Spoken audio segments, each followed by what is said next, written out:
buka kwao. Welcome to Focus on Liberia. This is your weekly program bringing you everything for Liberia and about Liberia. Tonight we'll be discussing the Liberian elections, the 2017 elections, and with me I have a political analyst, Mr. Robert Gagwa Jr. Mr. Robert Gagwa, welcome to Focus on Liberia. Thank you, sir. Thank you for the invitation, and I look forward to discussing the issues as it relates to our elections in Liberia. Thank you. Thank you. And we want to say a warm welcome to our viewers across the globe, to those in Metro Atlanta and across the U.S. We say welcome to Focus on Liberia. We'll be discussing the Liberian elections 2017. And so to start, Mr. Gagwa, please let me first ask you to see if you are committed to any political party or if you have any candidate in the race. No, I'm not. By way of introduction, let me just let me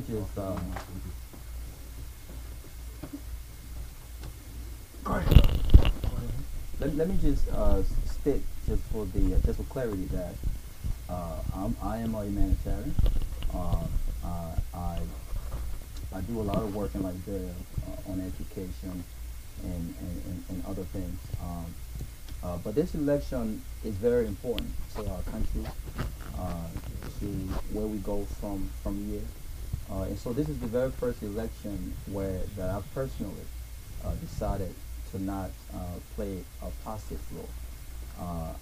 From day one, I said very clear that I was going to be very active in this election. I was in Liberia in February when I visited for my annual humanitarian trip, and I participated in voter registration education.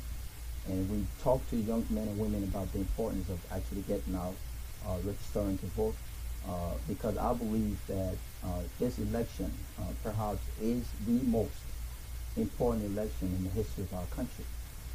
In 2005, we had a different perspective. Expectations were high, and it was the first democratic election. Well, if you count 1997, but from my perspective, it was the first democratic election after our long civil war, and so the expectations were extremely high. But looking at where we are now and where we need to go as a country, I think this election is very important. And so my responsibility as a leader in our community and one who represents the voice for men, and I think it's important that we speak up and we talk about the issues as it relates to our politics. And so to be very, very clear, I do not support any particular candidate, but I do not also believe that the Unity Party government deserves a third term. And as we discuss, I'm going to go into my reasons. Thank you. Mr. Gagwa is the executive director and founder of Me1C2 Lib4 Foundation. That's a non-profit organization operating here in the metro area and in Liberia. Mr. Gagwa is a political analyst right here. He's not committed to any political party, but as he's saying, the only candidacy that he's opposed to is that of Vice President Joseph N. Boakai. Mr. Gagwa, please elaborate more why you don't want a unity party government this time around. Well, the first thing is, I think that after 12 years, and I'm going to be very, very clear that, I will speak for myself, but I know that there are people on the other side of the aisle who does not necessarily hate the party, the Unity Party. But I think when you look at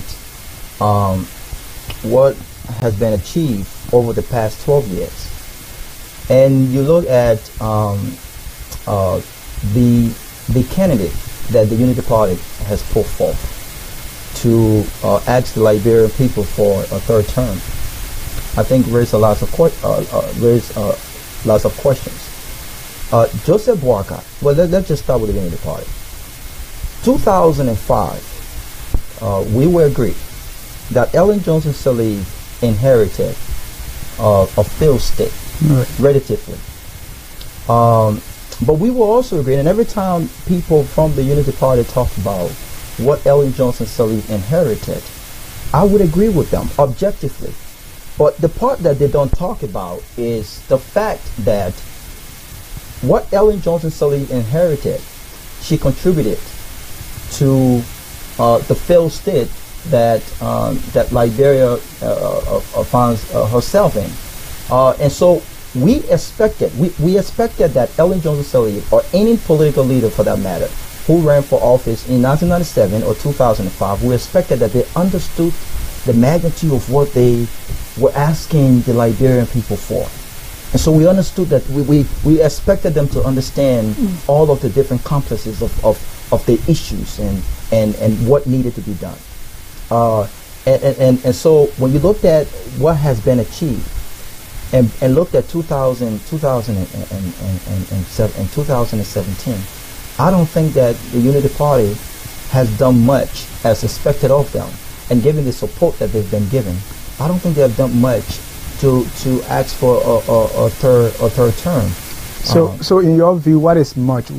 What were you expecting the Unity Party or any government for that matter to have achieved to warrant you say we can give them a third term? What were you looking for? I've always said, and I'm going to continue to say, that a country emerging from 14, 15 years of civil war, I think one of the first things that you do is prioritize reintegration. And what I mean by that is making sure that you have a system set up for education. I felt priority number one, and others may disagree with me, which is fine, but I felt that education was what should have been number one on Ellen's list when it comes to recreating an informed society and bringing people back to go into school after missing all those years. When you looked at what Ellen did with education, and when you talk about the achievement as far as education is concerned, the Unity Party people will talk about enrollment. There have been schools built, there have been increase in enrollment, but they don't talk about the quality. And so, are we only looking at the educational achievement of a government, a country, based on how many students are enrolled in a school, or based on how many schools are built? Or are we looking at the quality of education that's been received?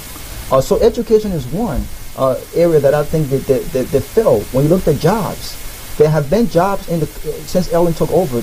There have been jobs coming in, but the influx of jobs that have actually come into the country, Liberians have not actually benefited from those jobs. And one of the reasons why Liberians, I think, have not benefited from the jobs is because we were more concerned about bringing in jobs, but less concerned about ensuring that we had the human capacity. We had Liberians who were trained, who were qualified to actually work those jobs. And so what ended up happening is, as those businesses came into the country, they needed people to actually run those businesses who had the requisite training and understood how these businesses is to be ran. And Liberians took what I always describe as Mexicans and this is a general statement, Mexicans in the United States taking positions such as the driver, such as the security guard, and things of that nature. And so when you look at our job rate today, it's low. The government is the largest employer in the entire country. What does that say? So it's very easy to see what you are against. Okay, you don't want, as you put it, a Unity Party third term. Who do you want then? Or what are you looking for? First of all, because it's easier for us to misconstrue things. And that's what, a lot of times when you're in a political season, people tend to want to interpret your words. So let me be explicitly clear. I do not support a particular candidate. But what I do support, and I'm going to elaborate on that, is I support a peaceful, a democratic, peaceful, prosperous Liberia. I believe that at this junction in our history, and I think Joseph Boakai is a great man. Joseph Boakai is a good man. I think Ellen Johnson Sirleaf is a good person. But I think at this point in our history and what we are up against, I think that he has served his country for all these years, 35 to 40 years. And I always say that in developed nations, there are reasons for retirement. The older you get, productivity declines. And not to say that you won't be a part of the change that we need in our country. We need old people, we need young people, and we need everyone. All right? But there's a reason why we need a new breed of leadership in our country. Right. So we have 23 candidates vying. I was in Liberia this week, last week, and the momentum is very high. Rallies are all over the place. We have, I was at the headquarters of 3 or 4 of those political parties, the Unity Party, the Liberty Party, the ANC, and also the CDC. And all 4 are very optimistic of winning. If you look at the 4, those people call them the top 4 political parties. Right. Do you see anyone who you think have a fair shot? Look, objectively speaking, I come with a very independent mind. I've researched the candidates. I've listened to all of the candidates. And George Weah is a guy that I've admired, my entire life. I think that regardless of his shortcomings, I think that George Weah is one of the most patriotic Liberian citizens. I think he's a peaceful man. When our country was engulfed with wars, I think George Weah was one of the face of our country on a positive note.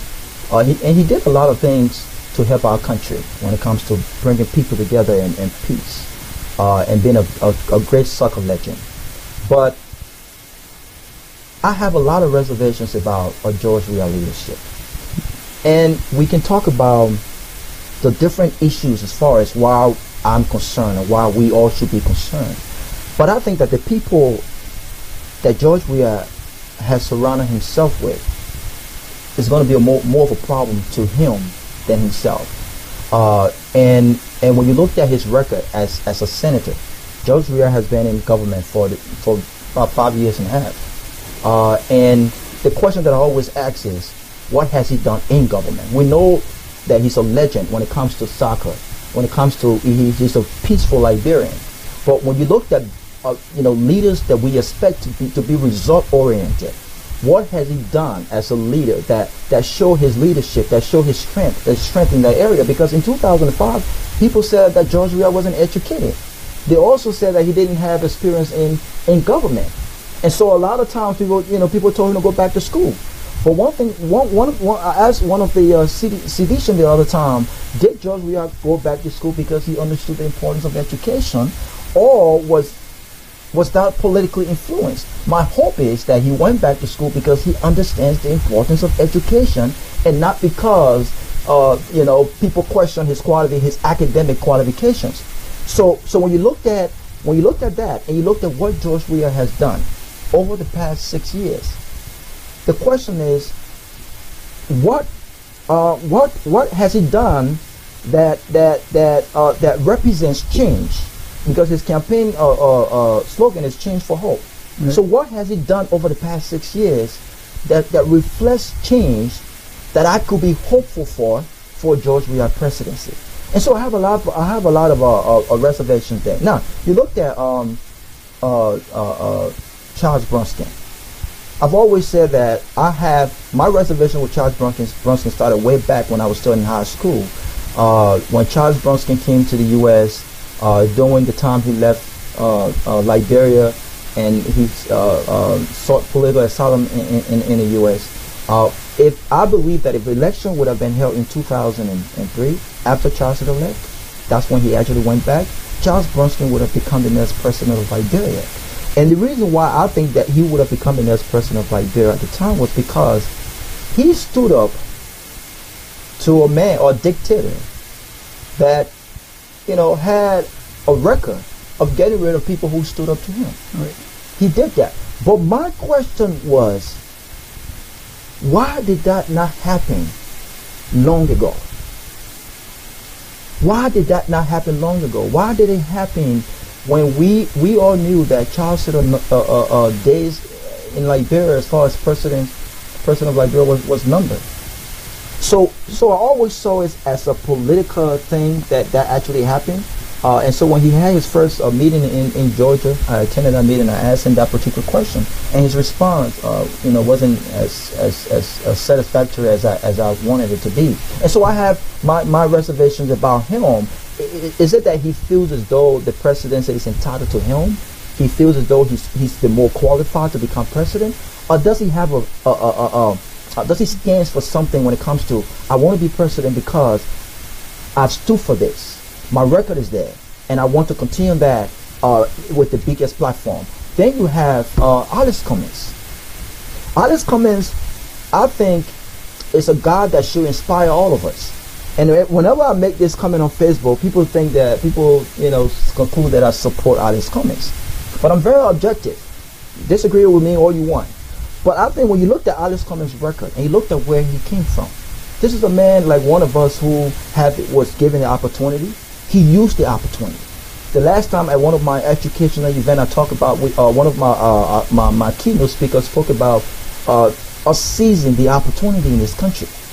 There are lots of people in Liberia who wish they had or even 5% of the opportunity we have in this country. He took the opportunity that was given to him, educated himself. Long story short, came to the U.S. and climbed the ladder. Right. One of the biggest corporations in the world. So for your comments too is out. As far as you mean being out? Being president, because this is on Tuesday Liberia is going to elect new president. Right. Which of those presidents will you be comfortable with? If you ask me, I've said it. I've said consistently that I like a lot of what I'm hearing from Alice Cummings, and I'm a result-oriented kind of guy. I like to get things done. I have a big mouth. I was in Liberia. One of the issues they have against him is he came late. Okay, where was he when we were suffering? Where was he when we were going through the war? What has he done? So it feels like, especially, for people that have been in Liberia all this while. Some say Liberia's job is not a retirement job. Why is he retiring from Coca-Cola before coming here? Nothing else did I hear, but around those lines of coming late. Right, but is it possible that he could have run for president and still be the CEO of the chief executive of Coca-Cola? I don't think that's possible. So that logic just doesn't, it doesn't make sense to me. He had to resign to do that. And we have a code of conduct in Liberia that states that people who wishes to run for office has to resign, especially if you are appointed by the government, the president. And so he had to resign. That was the right thing to do. But let's go back to the question of what has he done. And I don't want to speak. I'm not a part of ANC campaign, and I don't want to speak as if I'm speaking on behalf of Alice Cummings. But when people say what has Alice Cummings done, we should actually ask the president of Liberia, because through his work with Coke, he actually, contributed to his nation. He actually went back home. He hasn't been in the United States and just living, large and making all the money and forgot about Liberia, like Liberians. I think he has the Alice Cummings Foundation, which advances science and math, technology. And I think there are things that he's been doing. And if you listen to some of the stories from people who've interacted with him personally, who've met him, they'll tell you that he's been helping them from back in Nigeria. I've never been to Nigeria. I've never interacted with him when he was in Nigeria. But if you listen to the stories of people who have interacted with him, they will tell you that he's been helping. But let's go beyond this. Let's go beyond what has he done. We're in 2017, Dennis, and this mindset it bothers me that and it's always good for people to say, what has this guy done? But it bothers me that when we look at the qualifications of our leaders, right? Even if you say this guy has all the qualifications and he hasn't done anything for his country, right? but he has all the qualification at this point in time of our history. I think he's the best qualified. I'm just making a general statement. Right. But we're going to disregard him because he's just come. He hasn't been around. He hasn't done anything for his country. And, he hasn't ran for office. He just come. And so what are we looking for? Do we rather take people who have done, quote unquote, done something, but we can't really see what they've done? They've been in government. They have all of these experiences, but yet and still, we are still where we are as a nation. We are not moving forward into a new direction. Or do we look back and say, you know what? I think it's time for us to rebrand ourselves as a nation, to do something different. And where we are right now, I think we need that leader with a different idea, with a different vision, to actually move our country forward. That's a good point. Thank you very much. And if you are just joining us, you are watching Focus on Liberia, a weekly program highlighting issues and events for and about Liberia. We have people watching on Facebook and on TV. So if you are there, you are watching us, please make your comments, questions, or contributions. And at this time, if we have any question on Facebook, we'll call on Stephanie to see if we have any question on Facebook. Facebook is blowing up. We have a question from Nico here in Chicken. I don't know how to pronounce the word. All right. So we're going to go to Stephanie, who's going to read us some questions from Facebook. And if you are watching us live on Facebook, let your question keep coming. I have Mr. Robert Gagwa, who's a political analyst. He's not committed to any of the political parties, and he's making some independent analysis on elections 2017. Stephanie. Okay, we have Facebook is just blowing up. I don't even know where to begin. I don't know how to pronounce her name. Miss Kuhn, IGN Kuhn. She stated, don't just talk what is the way forward if you can't vote. And also, we had a question. Hold on. It's just going. Okay. Robert, you are not voting. Mm-hmm. What fish do you have to fry in Liberia's elections? That's the question. I'm a Liberian citizen. I think every Liberian citizen, whether or not you are voting or not, who love his country, and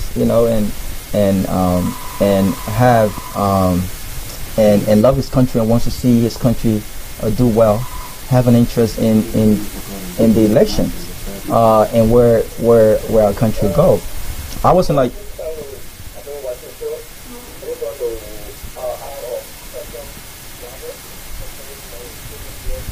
And so the idea that you have to be in Liberia to have an interest in your country and its leadership and the direction it goes, then it questions the person who's asking that question, that patriotism.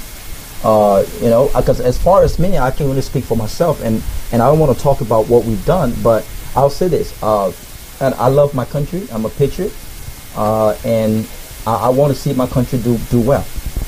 And so I was in Liberia. I did register to vote. But whether or not I'm actually voting, I think it's my business. But I do have an interest in Liberia. Thank you. And so to that Facebook person, Robert said he's a citizen, he has interest. Now we go to the phone and see any question or comment. Go ahead, you live caller. Hello? You live, go ahead. Hi Robert, this is Dominic. I'm watching the show as we speak. And you talk about Cummings, and yes, and myself, I follow his researching, one of the great candidates so far possible. But my question is, you mentioned what have you done, but at the same time, just few things prior to that, you spoke about George Weah being a candidate who you question his ability of leadership as a senator, and what has he done? But then you question, you asking the people of Liberia to deviate from that same question when it comes to Cummings. I'm trying to understand, as an analyst, you being fair, or are you? You say you're not for any particular candidate, but you're most of the comment relying to his credentials, his ability to influence people, and if he's the right man. So when it comes to what has he done, you question George Weah and you question every candidate. The question is the UP party about the experience and what I've done over the past 12 years. But for the man who's coming from out of the country and he hasn't been there for all the experience, as knowledge he has for leadership, especially when it comes to Coca-Cola, and he has not impacted Liberia with none of those things. I mean, his campaign or his Thank you, Dominic. His foundation was just because he was with a political experience or hello. Thank you, Dominic. We got your point. Dominic, just to come in with the country, Dominic, talking about he's teaching math and other stuff, but that's not it. When it comes to Cummins just use that thing just because he wants to get influence. So the question of how it's done needs to be answered on a vast level. You know what I'm saying? So stop funny. Dominic, thank you. Now, Robert, Dominic's concern is you seem leaning Cummins because the same question you posed to Judge Weir when it came to Cummins, you said those questions should not be asked. No, I'm not saying those questions should not be asked. I think his understanding of what I said is a little different. What I'm saying is this: the comparison that I made was in 2005. I'm going to be very brief. In 2005, people said George Weah did not have the experience in government. Neither did he have the education. We can attest that he's a master's degree holder now. Whether or not he has proven to be an educated man or not, that's something totally different. But what I'm saying is this: George Weah has worked in government. He's been a senator. George Weah, as president, has a vision for Liberia. There are things that George Weah wants to do when he becomes president. And so I'm saying it's fair that people who have concerns as far as his political strength, his leadership strength, should then look back and say, well, George Weah has been senator for 6 years, and what can we be hopeful for as far as what has he changed that we can be hopeful for? Now, as far as Alice Cummins hasn't worked in Liberian government, but if you want to question what has he done as far as his leadership, not what has he done as far as for Liberian per se, but if you look at qualification and results in areas that he's actually worked, it's self-explanatory. One of the criticism against Cummins was he worked with Coca-Cola that has a system, but when it comes to Liberia, there is nothing. We are starting from scratch. There is no system. So how does he bring that experience to Liberia? But before we go to that, we want to get another caller on the line. Caller, welcome to Focus on Liberia. Hello? Go ahead. Yeah, hello. My name is Jarwan Bartow, calling from Atlanta, Georgia. Welcome, Jarwan. Your question or comment? Comment. I want to make a comment on that was the point raised about how I see this comment a lot on the internet as to why those of us in the diaspora we have interest in Liberia. I think somebody raised that point as to why we have interest in the election in Liberia. And those of us in the diaspora, we have interest because if anything goes wrong in Liberia, we have parents over there, we have family members over there, we have parents over there. And if things goes wrong, we are the one affected because we are the one being called, being asked to send. Matter of fact, we sent the Liberian, without the Liberian diaspora, the Liberian economy won't function. Liberian budget is over $600 million, and we remake about half of that. So that's one of the reasons why we have interest, because we want somebody that will come in there that will implement the right policy, so we won't be called by our siblings, parents back home give us money. We want people to be able to earn their living. We want somebody that will institute policy, that will create jobs, that will entice investors to come into the country to establish company to employ Liberians. So that's why we have interest. And by right, every other African country, they have mechanism in place for that citizen living in the diaspora to cast ballot. Liberia is the only country that doesn't do that. And I think if Mr. Cummings wins, I mean, of course, I'm passionate. I'm supporting Mr. Cummings. All right. If Mr. Cummings, may I have myself, please? Okay. Go ahead. Just a few seconds. I believe if he wins, you will have the capability to institute policy that will benefit every Liberian, whether live living in the diaspora or living in Liberia. I have more to say, but I want to give other people time. Thank you, caller. Thank you, Yawon. Another caller on the line? All right. Thank you so much. Do we have anyone from Facebook? Okay, let's listen to our viewers on Facebook Live. Okay, Samuel Lomax. Do you think any party can win in the first round? If no, which two parties will move to the second round? Robert, please look at your crystal ball and tell us. I think historically speaking, I don't think that given the number of candidates that are running, and you have approximately 2.2 million people who've actually registered to vote. We have a population of about 4.6, right? So you have 2.2 that have actually registered to vote. Now, we're not sure if all 2.2 will actually show up to vote. We are hoping that every single person who registered to vote shows up to vote, right? But if you look at the historical data, I don't think this is a first round victory. Okay. So which two you predict? You know, objectively speaking, even though I have a whole lot of reservations, I think George Weah. When it comes as far as the opposition, I looked at the picture of Cummings in comments of election yesterday, and I was shocked. I was shocked that he was able to pull that many crowd. I mean, the entire ATS was jam packed, and I think he was able to pull that off better than Ben and Ayuri, and as probably more or as same as Unity Party. But George Weah is closest to the presidency than any other opposition. But if George Weah wants to become president, and I've said this on Facebook, and I'm going to say it again with a serious face, if George Weah wants to become president of Liberia, George Weah has to win more than 50% of the vote. That would be 51% plus one. In the first round? In the first round. And I will explain why. He has to win. Now, if George Weah goes to the runoff with Joseph Boakai, for instance, I don't think the opposition trusts George Weah. And so you create a vacuum where Joseph Boakai can come to the table and bring other opposition parties and say, hey, there's a reason why you should support me and not George Weah. Now, if Alex Cummings and George Weah goes to the runoff, because I don't think Unity Party is going to make it. If Alex Cummings and George Weah goes to the runoff, I can predict on the show that Alex Cummings will be the next president of Liberia. Thank you so much. We have another caller on the line. Go ahead.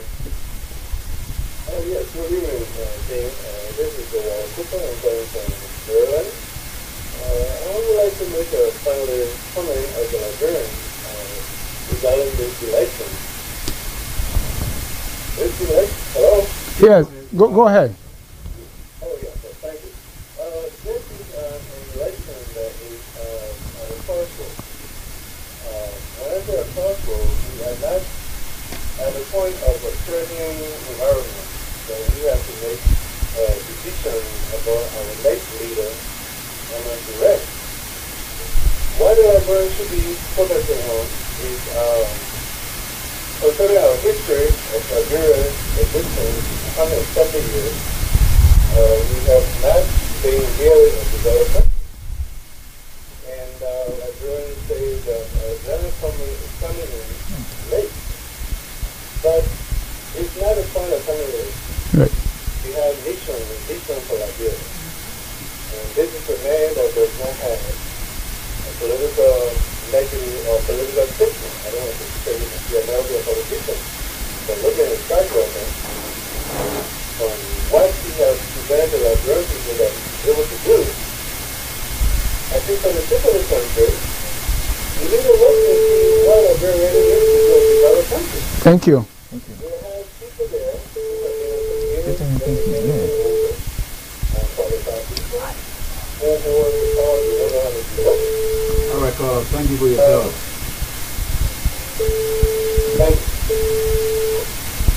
Thank you. If you are just joining us, you are watching Focus on Liberia, and we are discussing elections 2017 in our first segment. We will take one more caller, and then we... Go ahead, caller. Can you introduce yourself, please?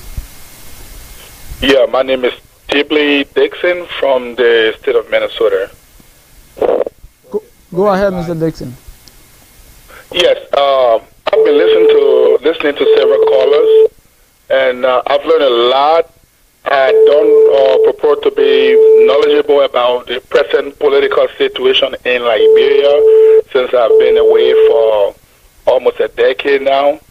But I think that what we Liberians at home and abroad should be more concerned about now is the candidate who's going to ensure that we continue to have peace and security.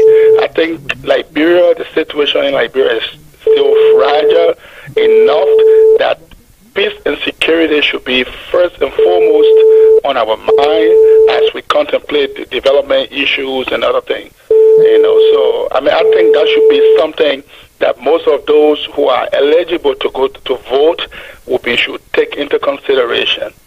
And so they have to evaluate the candidates and see who's in a better position to deliver on that point. Thank that's you, my Mr. take Dixon. on it. That's a fair point. Now we take one more caller, and after that caller, we'll be going to a break. And when we come back, we'll be joining our second segment, that is God in the 2017 elections. Can you introduce yourself, caller? Yeah, hi. My name is James Wen. I'm calling from New Jersey. Go ahead, you live. Thank you. I'm listening to the program or viewing online, and directly in the studio. It's my cousin.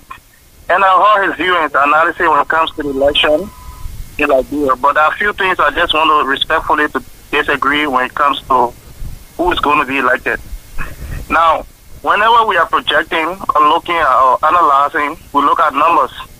And I would just want Mr. Zagwa to go back to the NEC website and check on the 2011 outcome when it comes to Montserrat County and other areas.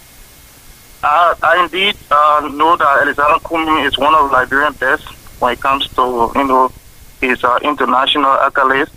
But I don't believe he stands any chance of winning this election. Why do I say so? Politics in Liberia is local. What do I mean by that?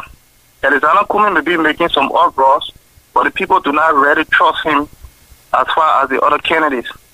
Now, I definitely support and know that Joseph Burger is going to win this election, whether it be on the first ballot or second round, because people in Liberia, as much as sentiments may be high, but people do not trust the messages that people are giving them, because most of these messages that they're giving them are not realistic, or most of the promises that they made are not realistic. So the Liberian people, the voters in Liberia, it's not as dull as compared to 2005. Most of our Liberian people now are sophisticated and they're reading between the lines. So I do not believe in any instance there is an Kumi stand any chance to win this election. And I can predict to you, this election is going to go to second round. And when they reach to the second round, Joseph Burger is going to win this election. Because the people have, it's a mayor of character. And I believe that that's why the people are going to vote on based on character and trust. Thank you. Okay, thank you. We got another caller online. He's been on hold for a while. Go ahead, caller. Hey, hello, hi, how are you? Go ahead, you live. Yeah, okay, my man. Now this is very simple. I'll try my very best to, to speak Liberian colloquial. I just want my young people over there in Liberia. You know what I mean? I was in Liberia. Can you identify yourself? Can you introduce yourself? Call your name and where you from, please. Oh, okay. Okay, my name is George, and I call from Pennsylvania. And my purpose of me calling is that I get a lot of political rhetoric. You know what I mean, right now. But the reason is that it is not coming when Liberian people were suffering.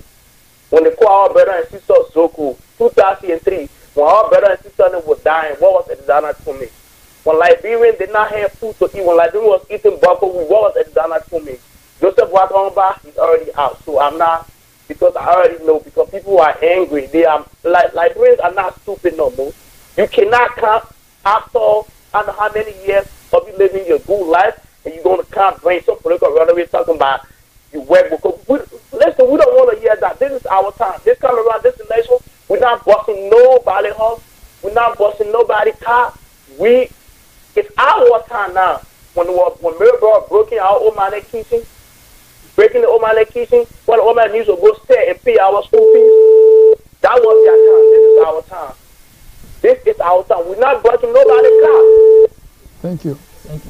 We hear a lot of people coming. So who do you support? They see people then when we let them. They see people that were economically enslaved. What we saw a true presidential regime. We're not stupid no more. We're not breaking nobody's car. All my brother there from Utah, my brother there from Dupo. Thank you, George. So Okay, George, thank you for your call. We got another caller, please. Go ahead, caller. Good evening. My name is Tommy. I'm calling you from Arlington, Texas.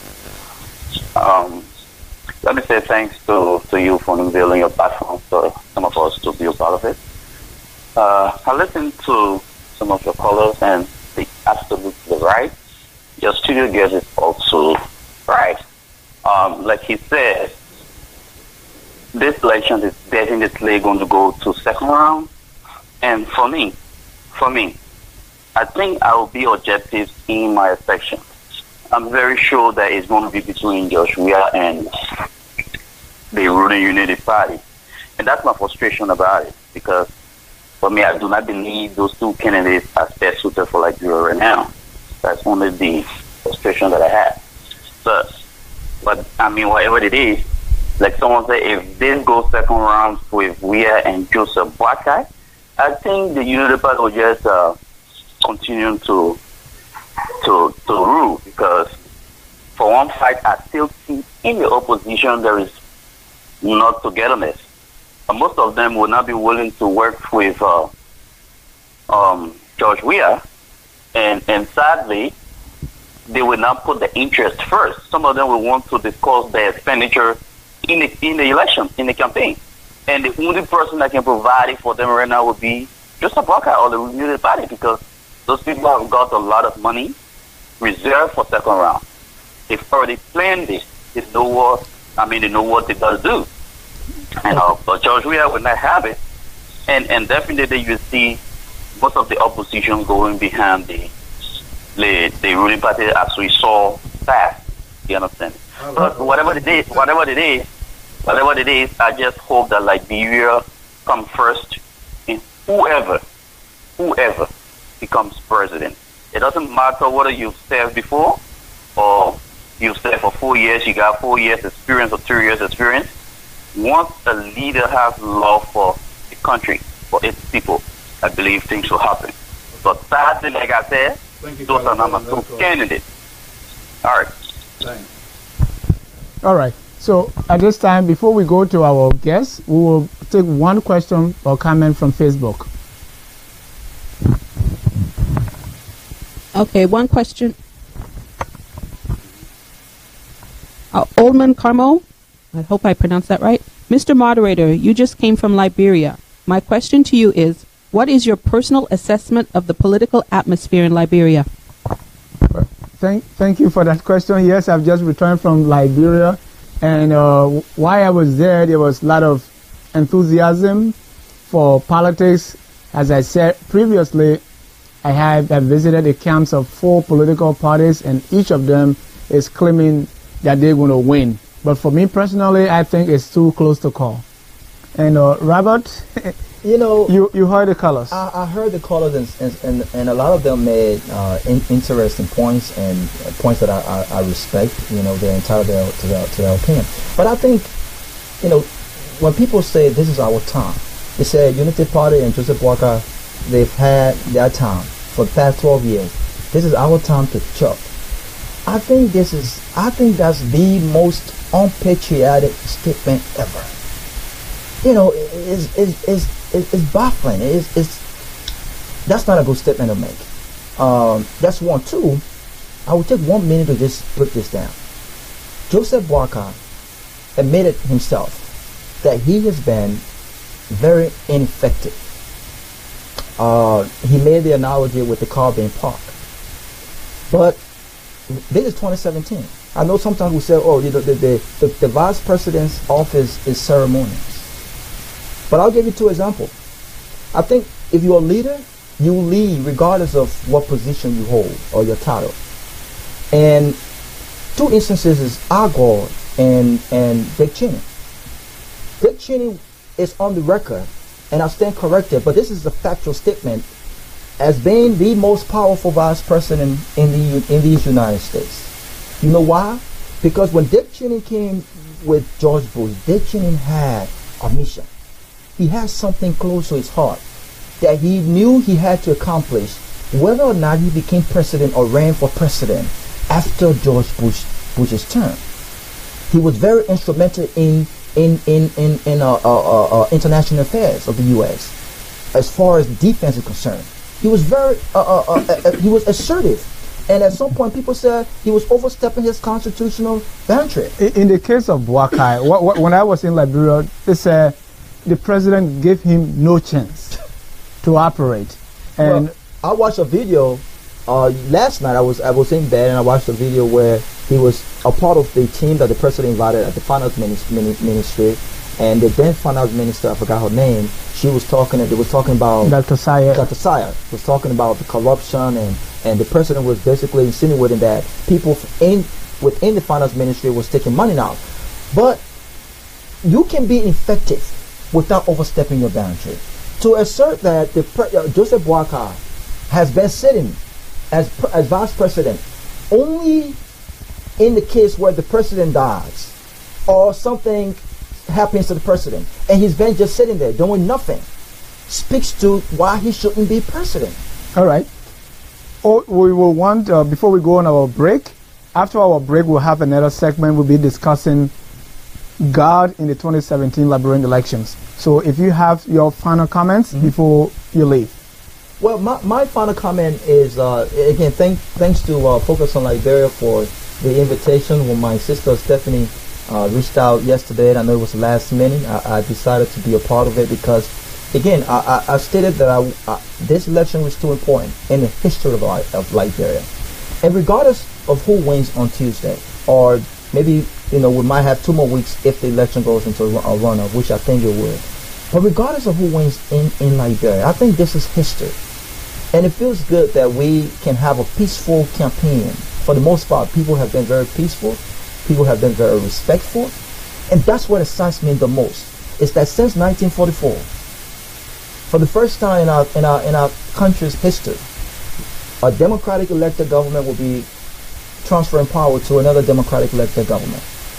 And so I think regardless of who wins, it's important that we respect the voice of the people. When they speak, we must listen, irrespective of our political differences.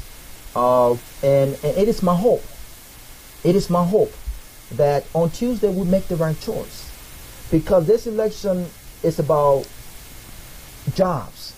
I was in Liberia very, very quickly during my last humanitarian trip, and I visited one of our schools, one of our assistant schools. And while having a conversation with this kid, he said, "Robert, our parents just paying our school fee. All they know that they are paying our school fees. We are coming to school. Okay?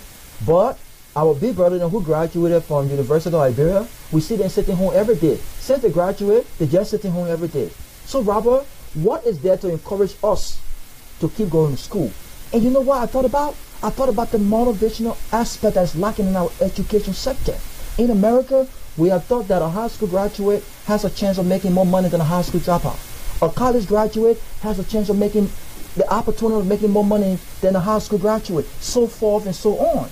And so this election is about how we move forward as a nation, and it's about how we can wake up in the morning and say, my child has access to quality education, good health care, there's jobs available if he or she goes to school, and so forth. And so that's my hope.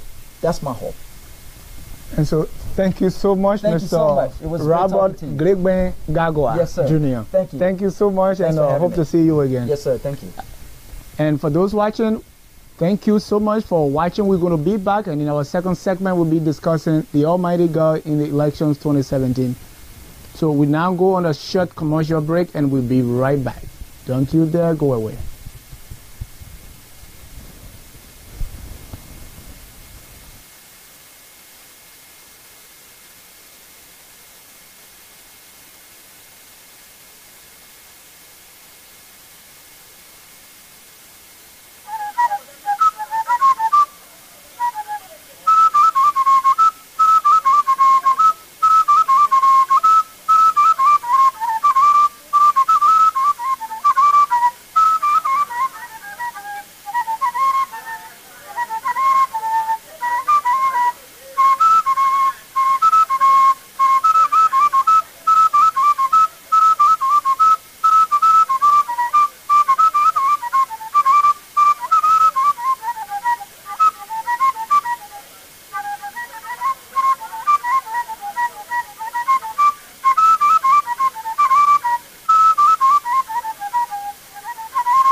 Mr. Robert Jaguar Jr. Elections 2017. In this second segment, we'll be discussing God in election 2017. What role does God play in our elections 2017? With me to discuss that, I have Reverend Marley Cooper from the Karen Believers Fellowship right here in Atlanta, Georgia. Reverend Cooper, welcome to our show. Thank you, Dennis, for having me. All right. We hear a lot about God, praying to God to give us the best leader, to elect somebody. We pray to God for leaders. Or there are some even leaders that say, God has chosen me at this time to represent Liberia or to be president of Liberia. So I've come to ask you, what role does God play in the Liberian elections 2017? Well, first of all, we need to establish the fact that the sovereignty of God over his creation. God is interested in the governance of mankind. Like I was saying that God has a stake in the election, because if anything goes wrong, he will be bombarded by the cries of the Liberian people.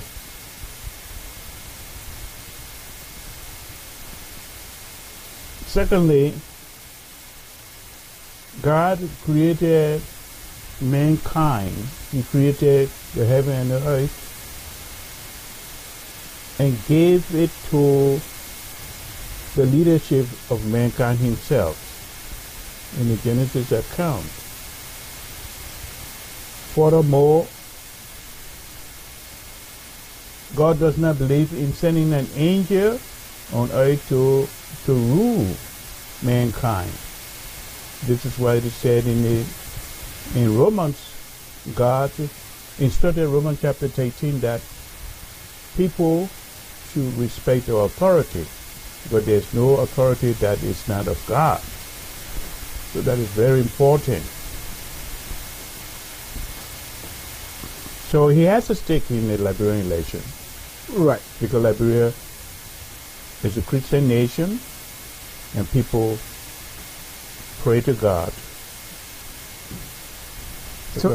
So is it possible for us believers or Christians to pray and God show us who will be our next president?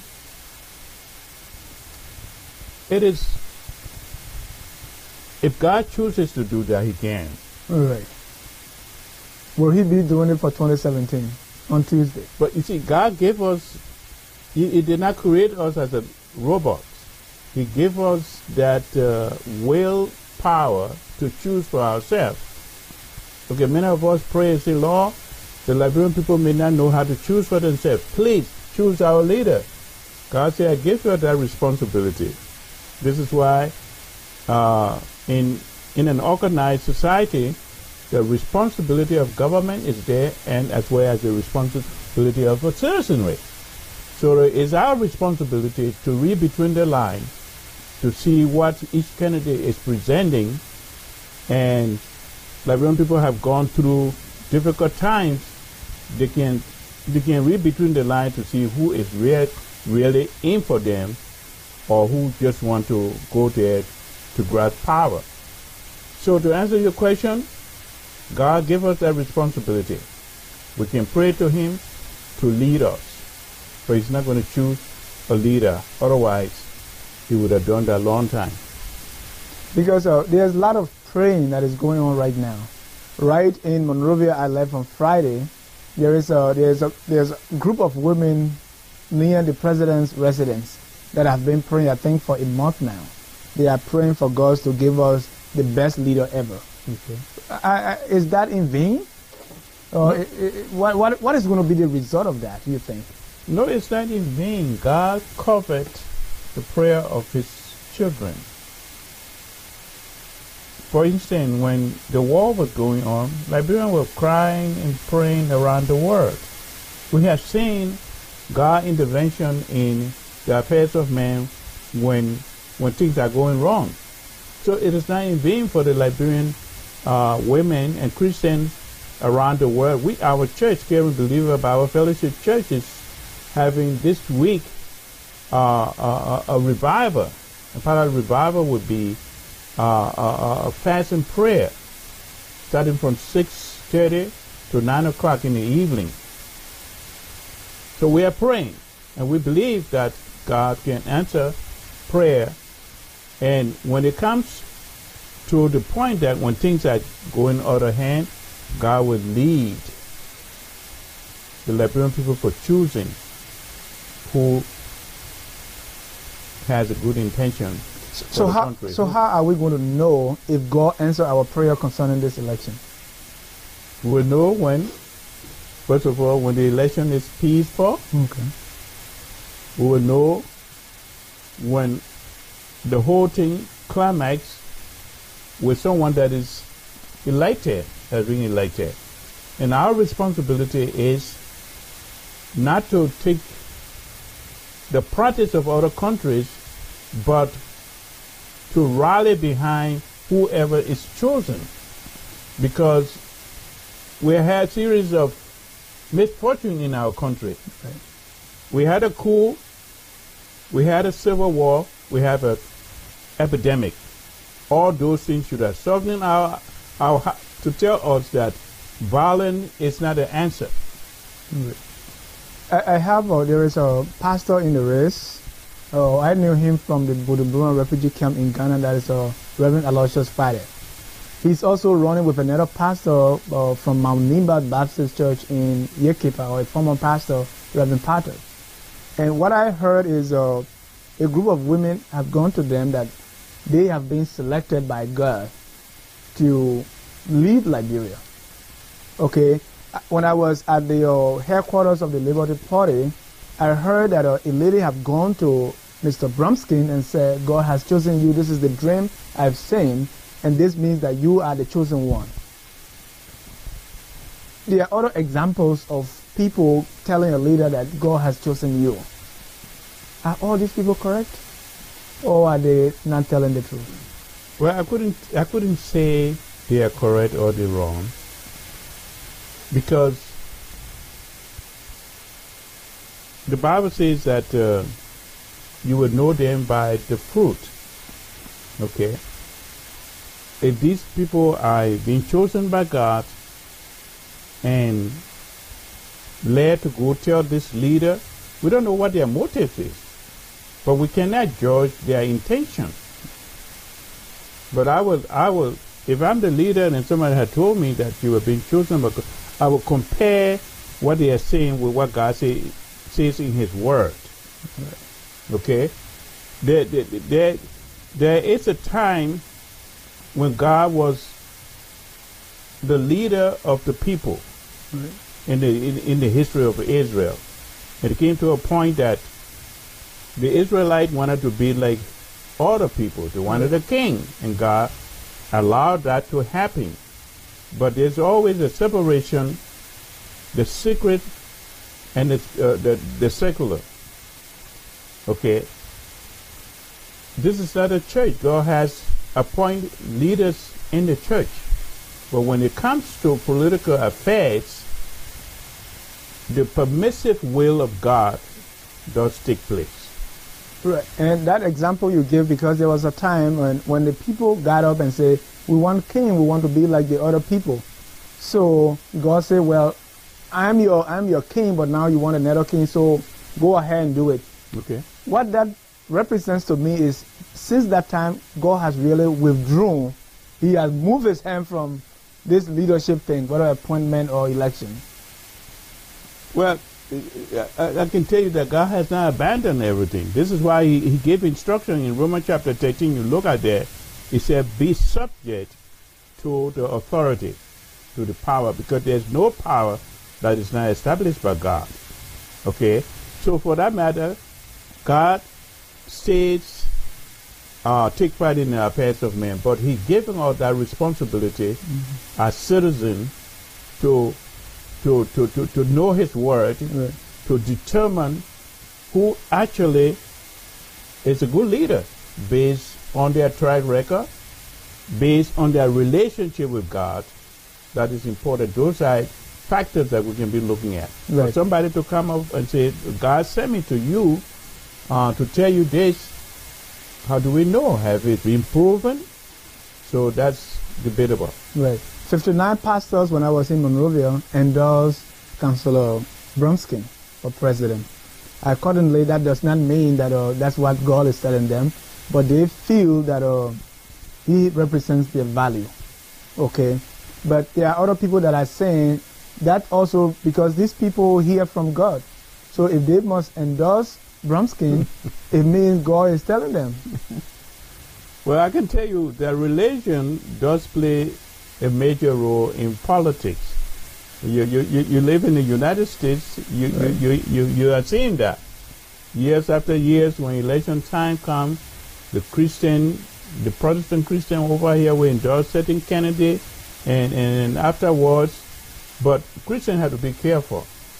Be careful because that man, again, go back to the sacred and the secular. Is going to be president of a secular organization.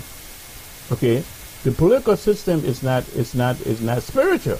Right. So you're going to go send somebody and endorse that, and you expect them to do certain things that will be in line with God's principle. And then the other side, they will be saying, well, this is not a church. We didn't elect a pastor. We elected a president of a political organization. So one had to be careful in doing that. That is totally correct, because we have a lot of that, and but what I want to ask is, really, I think you've said it better that God gave us the will, okay, to choose, because I believe that if God will come and be part of this election, I think then it's no longer become free, fair, and transparent. Okay. Because you have the mighty God who is swaying people this way or that way. That's true. But again, we encourage the Liberian people to continue to pray to God because, again, we said that He's a sovereign God. Right. He's over all. And sometimes He vetoes when things are going wrong for the love of His people, for the love of mankind. He allows certain things to happen, but we are confident that He will be in control of this election and things will go well. The Bible says there is no leader who God does not approve. So, you see, every authority exists because God allows it, including dictators. How good is that? Well, there's a permissive will of God. What is that? Okay, if He did it to the Israelites. The Israelites were crying for a king. God had been leading them from Egypt up to the time of the temple.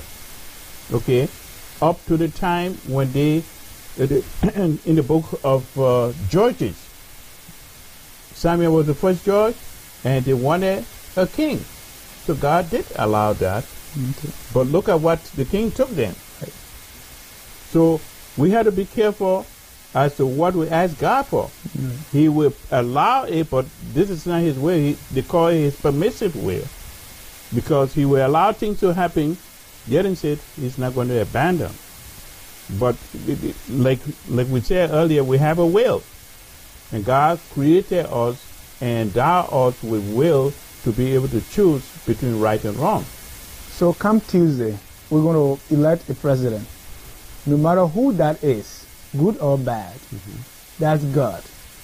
God is doing it, or God is either allowing it, or God is choosing that person. God is allowing the people of Liberia to choose a leader. They've given them that responsibility. They've given them that knowledge, and to be able to choose their leader. According to the Bible, there is no history of God taking part in elections. I think what God did was it could either be monarchy, oligarchy, or pure dictatorship, right, for that matter. So I think if God wants to be part of this appointment or this election, God will either appoint, or God would like it to be sent maybe to somebody else. So when it comes to election, there is no history of God taking part in election. The closest the Bible came with election was to replace the disciples, or to replace Judas after by Matthias when they cast the lots. I think that's the closest God have come with elections. Right. So really, I don't think God is interested in elections. God may appoint or do something else. Well, we cannot say God isn't interested in election. God has a stake in every affairs of man. But that's our will. God wants appointment and we want election. So he says, you can have it. I don't have any part to play in that. He gave us the authority. He gave us the right to do that, to choose for ourselves. But he cannot come and veto, you know, because if you are doing so, then you will have angels. You would have given the creation to angels. No. Give it to mankind and endowed in us, in our conscience, and the will to choose right and wrong from right and wrong. Right here in Atlanta today, I think there is a church service where they're going to pray for a leader, and they say specifically they are going to pray for Mr. Cummings to be president. Is that the role of the church? Or just individuals that are, because I believe every church will have members from different political persuasions. Again, one has to be careful, because politics divides, but the Word of God unites. Okay, everyone has the right to choose what they want to choose. But for the church to pray for a particular political leader openly, and for the pastor to say, no, and this is the leader that we want, you're putting yourself into trouble. Well, if the opponent wins, over here, we see what is happening in America. Yeah. You know, if you are not supporting the particular candidate that won, there's a chance that, except the American, you know, political system is so advanced that you can't go there and say, well, you're saying you didn't vote for me, I'm not going to support your state and all of that. But it could happen in Liberia. Right. We got to be careful as to, we can encourage our church members to go and vote their conscience. We can support as individuals, but as an organization, you're putting yourself into a very bad position if your candidate loses. So what really should be the role of the church now in governance? Right now, you know, what should be the role of the church? Let's say someone wins tomorrow. What role should the church be playing? Because the government is a secular institution, it's not a church. Right. What do we do then? Go back to Romans chapter 13, where God said, let all be subject to the powers there be, because there's no power that God did not allow to come into being. The 3 Hebrew boys were not subject to the rules of the king. They disobeyed. So are there ways or are there instances that the church in Liberia can defy the government? Oh, yes, it's happening in different countries, different times in the history of mankind. Even in this country, there are some churches who the fine line of separation of church and state is there, but there's certain things that the church would not agree if the government imposes on them. We see that in the healthcare debate that is going on. But again, we have to obey God's laws. We have to examine what the government is putting on us and what is God saying in His Word. It's important. Thank you. So we do that. Thank you. If you are joining us, we are discussing God in the Liberian elections. Where is God, what His role is, and what role can He play. With me, I have Reverend Marley Cooper from the Caring Believer Bible Fellowship. So if you have questions and comments, please call our line or go on Facebook and send out your comments. Stephanie, do we have any comments or questions on Facebook? So I want us to conclude on this, as our time is fast spent. You're going to be Tuesday, we're going to elect a leader. Do you have any person you support in the Liberian election? First, has an individual and has a pastor. Again, The election is based on secret ballots. Okay. Okay. So you are not campaigning? I'm not campaigning. Okay. I have in mind who I think will be a good leader for Liberia, and that person, I'm praying for that person. So And from the church perspective, what should be the things we look for in a leader to lead, that we can tell people to vote for on Tuesday? we will, from the church perspective and personally, I would say the person should look at the Constitution carefully and apply the laws of the land. Don't take it in rubber and put it aside and start doing your own thing. Those are the things that people look for. Are they going to adhere to the Constitution of the land? That is spelled out. And also to allow freedom of religion, regardless, this is coined in the Constitution as well. Religion, period, not Christianity. Okay, we have Muslim, we got Buddhist, we got all different type of religion. They are in the citizenry. So allow them to exercise.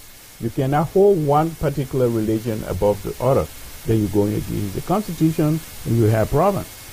Reverend Cooper, we have 2 comments from our Facebook Live, so we'll listen to those comments. For our Facebook Live, we call on Ms. Stephanie.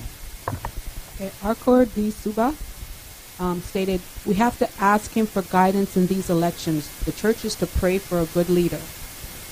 And Augustine Cote said, 40 years of wilderness experience is coming to an end. The next 40 years will be years of praises and God's mercy. His people have called God by his name. They have turned from their wicked ways. They have prayed. God has answered. The new era is not supposed to start until 2020. But remember, 40 years is coming to an end. Don't make the mistake and spend the next 40 years in the wilderness by choosing the wrong path. Thank you to our Facebook Live for those comments. And at this time, I would want to say thank you so much, Reverend Cooper, for coming on such a short notice. We appreciate you being here. Any final thoughts? Thank you very much. And if I will, final thought, I will appeal to those in the audience, Liberians and friends of Liberia, to pray for the country and for a successful transition of government. If you want to join us, we here in Atlanta, here in Believer Bible Fellowship, church is located at 4468 Redan Road in Stone Mountain, Georgia. Join us this week. We'll be having revival and prayer meetings throughout the week as we pray for the election in Liberia. Thank you so much. And thank you, and we want to say thank you to our studio manager, thank you to our producer, thank you to those watching on Facebook and by television across the globe. Until next time, this is Dennis' job, and Focus on Liberia is out. Keep tuned. Thank you, and God bless. Yeah.